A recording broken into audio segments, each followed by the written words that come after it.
My channel guys. મને ખબર છે મેં 2 દિવસથી કોઈ લોંગ વ્લોગ અપલોડ નથી કર્યો, but today is the day. Stay tuned, કેમ કે આ વ્લોગમાં તમને બહુ મજા આવવાની છે. કેમ કે હું આવી છું અમદાવાદ અને હું આજે જઈ રહી છું સિટીમાં. કેમ સિટીમાં જઈ રહી છું તો તમે આગળ જોશો એટલે તમને ખબર પડી જ જશે. બટ આઈ ગેસ અડધા ગેસ બી કરી લીધું હશે કે હું કેમ સિટીમાં જાઉં છું. સો સ્ટે ટ્યુન્ડ ફોર દેટ.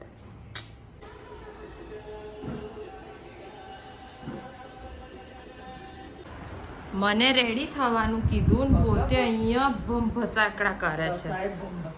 કરતી ઓલો નીચે આવે એટલે જવું.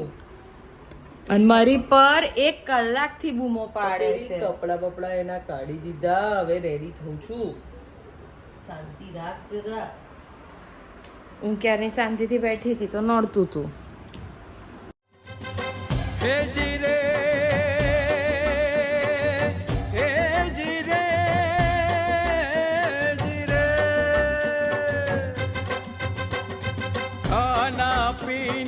हंस कर जीना ना कोई फरियाद, जोरदार लोगों का शहर है नाम अहमदाबाद, जीरे जीरे नाम अहमदाबाद.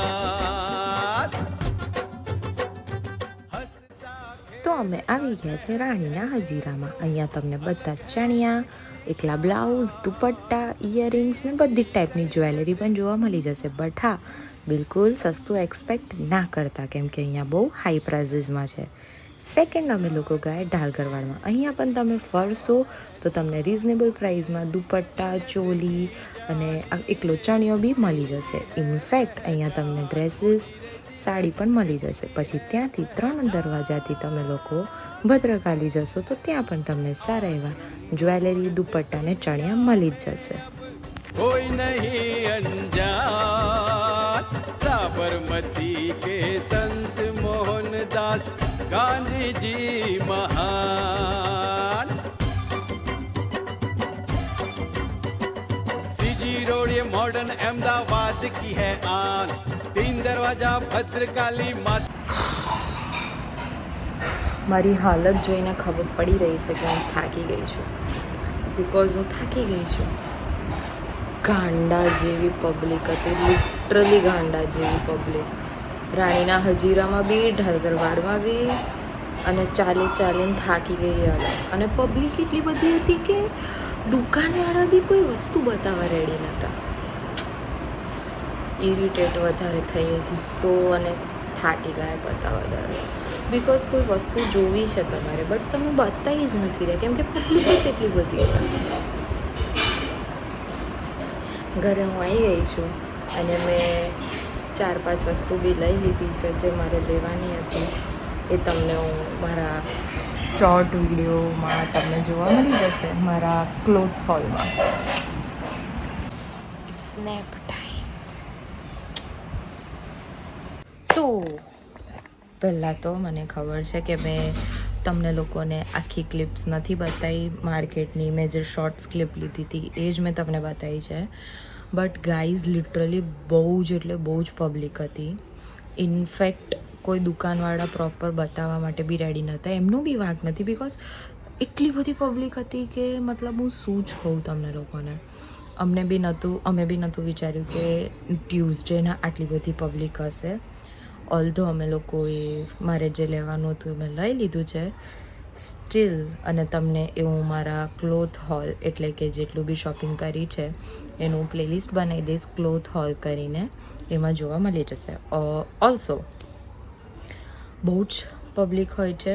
અમે લોકો ખાલી 2 થી 3 જ માર્કેટ એક્સપ્લોર કર્યા છે. પહેલું રાણીનો હજીરો ગયા હતા, ઢાલગરવાડ ગયા હતા અને ભદ્રકાલી મંદિર, એટલે જે 3 દરવાજાથી ભદ્રકાલી મંદિરવાળું જે જવાય છે એ. સો હું રિકમેન્ડ એવું કરીશ તમને લોકોને, અગર તમે અમદાવાદમાં શોપિંગ કરવા આવતા હો તો, if your budget is somewhat around 20,000, I am talking about 20K, તો you can go shopping in Rani no Hajiro. Because તમને ત્યાં સારી એવી ક્વોલિટીના હેવી ચણિયા છે, નોર્મલ તમને પ્લેન બધા જ ટાઈપના ચણિયા ત્યાં મળી જશે. ઇનફેક્ટ અત્યારે જે ટ્રેન્ડિંગ બી ચાલી રહ્યા છે પેલા કોટનના, એ બી તમને મળી જશે ત્યાં.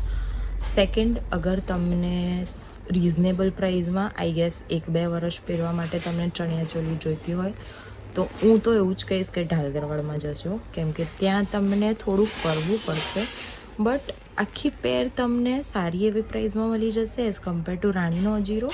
સેમ ગોઝ ફોર એકલા ચણિયાની પ્રાઇસ બી, કેમ કે મેં 3-4 જગ્યાએ પૂછ્યું રાણીના હજીરામાં તો એમને મને 1750, 1350, 2000 એવા પ્રાઇસ ખાલી મને એકલા ચણિયાના કીધા હતા.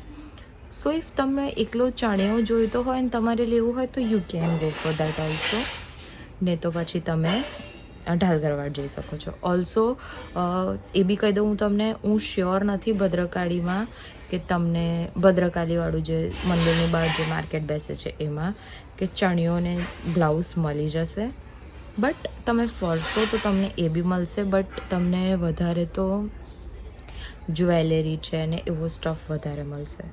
સો તમે લોકો જજો, એક્સપ્લોર કરજો. હજુ મારે લો ગાર્ડન જવાનું બાકી છે, એના બી તમને હું રિવ્યૂઝ આપી દઈશ કે તમારે ક્યાંથી શોપિંગ કરવી જોઈએ.